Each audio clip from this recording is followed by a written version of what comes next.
All right, being joined here by Arizona Diamondbacks pitcher Merrill Kelly. Merrill, thanks for joining us, man. Nice to meet you.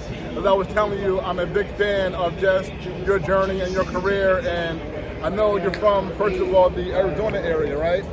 Yeah, I've been there since high school.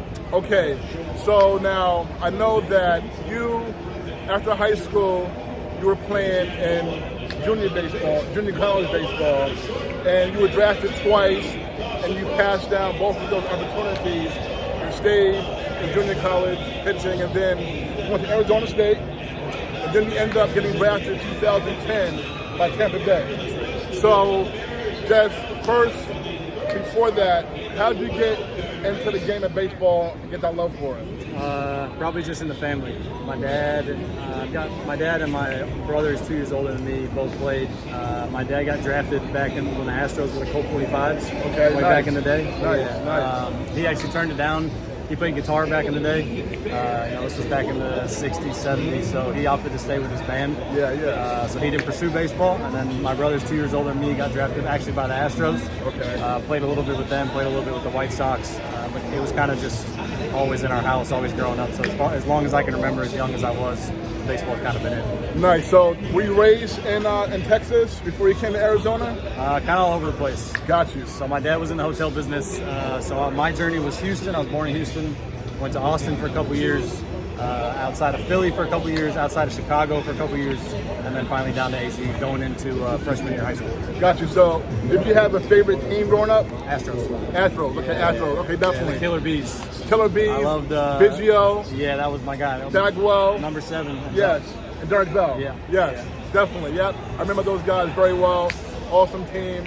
I remember they traded for Randy Johnson even one time, I believe in '98. So anyway, all right, now you end up getting drafted out of Arizona State by Tampa Bay.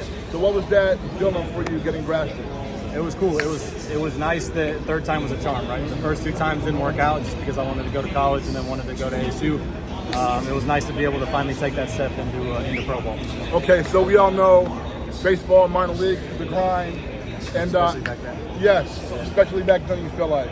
So you think it was even harder minor leagues back then? Yeah, I think so. I think the steps that they've taken are great. The fact that they're giving the guys housing, even though I know they got rid of some of the levels, which kind of doesn't have as many jobs, but I think for the guys that are in the system, everything kind of the kind of level of taking careness and priority kind of went up for everybody. So I think it's a good thing what they're doing down there. Okay, so you spent about 4 or 5 years in the Devil Rays minor league system, and then by about 2014, you decide that you want to go and pitch in Korea, in the Korea Baseball Organization, and you are in Korea for several years. So what made you decide to go to Korea and leave the MLB dream behind at that moment and go pitch there? At that time, it was just kind of the best thing for my career. I still had 2 more years of team control under my original minor league contract with Tampa, and that was what's called my protection year. I had a really good year in 2014 in AAA, probably the best year of my career up to that point. I went to the Dominican that year to play winter ball, and me and my agent decided that if I didn't get protected, if the Rays didn't put me on the 40-man, or if I didn't get Rule 5 to another team, then we would go, and that's what happened. Got it. Now, how was it just living in Korea and playing baseball in Korea? I loved it, honestly. Loved it. The first year was a little weird getting used to everything, the culture and the food and the language. But once you get past kind of the little stuff that might drive you a little nuts, if you embrace that culture, they're going to do the same to you. Got you. Now, you won a championship over there, right? I did. Okay, now, how did that championship season go down for you? It was cool. It was a lot of fun. Okay. A lot of fun. Okay. And what year was that? 2018. My last year before I came back. Right, your last year. Okay, so you won a championship. So what made you decide to come back to the States and try and pursue the MLB? Big league offer was on the table. Simple as that. I had a conversation with the GM after 2017. My agent thought that there might be a big league deal waiting for me at that time. But I had already vested my contract for 18, so I was already committed to go back to Korea in 18. So after that year, we were leaving our options open, and then by the end of the year, we had a pretty good idea that there'd be a major league offer. We didn't know it would be the Diamondbacks at the time, but my agent was pretty confident that we would have some big league offers on the table. Nice. So how was it for you to be able to sign a contract with the Diamondbacks? You were in high school in Arizona, so now the city where you were in high school, you're now able to sign a contract with them. High school, junior college, and D1 are all in Arizona. And that was great because my family's all in Arizona. My wife's family's been there since she was about 4 years old. Man, it sounds cliche, but yeah, it was a dream come true. The fact that I knew I was not only going to the big leagues for sure, but I was going to be able to play in my backyard was something special. Nice. Okay, now, so you originally were drafted in 2010 by Tampa Bay. So then 2019 now, you're making a major league debut. So just how did that go for you? It was cool. It was in San Diego. So that goes down as probably one of my favorite stadiums, just simply because of where it is and just because it was my debut. But it was cool. I had a bunch of friends and family there. It made it even more cool, but definitely a day I won't forget. Yeah, San Diego, I agree with you. Petco Park, I was there last summer. Beautiful park. I love it too.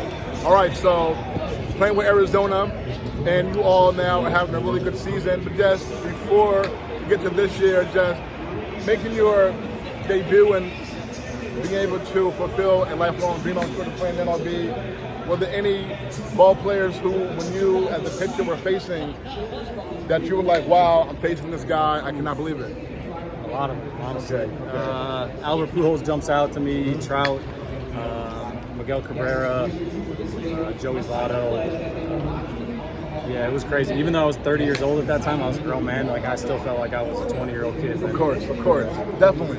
And so, as a kid, did you have a favorite player? Biggio. Craig Biggio, definitely. I wore number 7 all growing up, and that was my favorite number to see, wore 7. No doubt. Craig Biggio actually went to college not too far from here, Seton Hall. Okay. Yeah. Now, okay, so one thing that I love every time they have it is the World Baseball Classic. And you were a part of the World Baseball Classic this past year. I attended for the first time ever. I attended the Miami games, and it was electric. It was crazy. Crazy. Great experience. So how was it for you to be able to pitch for the United States and be part of that whole atmosphere down there? Yeah, it was an honor, man. I was a little surprised when they asked me to play, honestly. I figured like the Jacob deGroms, the Garrett Coles of the world probably would have gotten first priority. They luckily for me said no. So I was definitely humbled and honored to be a part of it. And just to be in that locker room, that's arguably a Hall of Fame full locker room, right? You got Mike Trout, Trey Turner, Nolan Arenado, Goldschmidt, the list just goes on.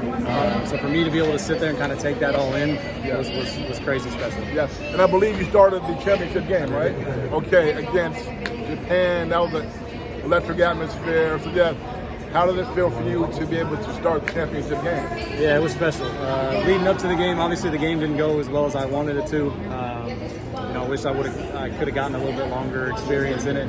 But leading up to the game, warming up while all the pregame situation was going on, and Trout and Ohtani are walking the teams down the sidelines, and the fans are going nuts. They've got the whole thing on the field.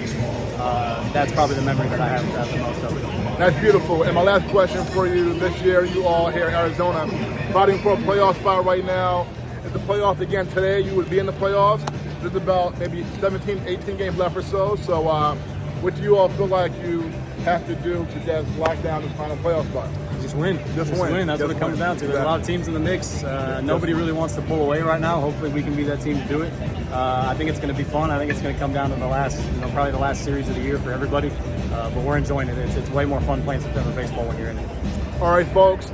Merrill Kelly. Merrill, again, I really respect your journey, your story, man. Thank you so much. Appreciate it. Yeah. All right, folks. See you guys.